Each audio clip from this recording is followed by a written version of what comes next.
যে আমি আমায় দাও যৌবনে কর। আমি জানো এই বৃন্দাবনে অপ্রাকৃত মদন মোহন তার চর আমি দেখো আমাকে যৌবন দান করতে হয়। যৌবন কর কোনদিন শুনি নাই যৌবন আমাকে কর হিসেবে নেন, যৌবন কর হিসেবে নেন। এদিকে তর্কাতর্ক হচ্ছে, গোবিন্দ এগিয়ে আসছেন রাধারানীর অঙ্গ স্পর্শ করবার জন্য। বলছেন দেখো আমাদের রাধারানী রাজনন্দিনী, তার অঙ্গ স্পর্শ করবার ক্ষমতা তোমার নাই।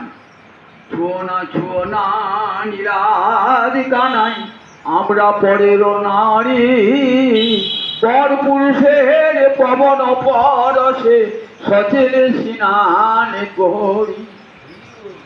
জানো আমরা কেমন রমণী, আমরা পরের নারী, আমাদেরকে অঙ্গ স্পর্শ করো না। পর পুরুষের অঙ্গ স্পর্শ হলে আমরা সব অস্ত্রে স্নান করে আসি।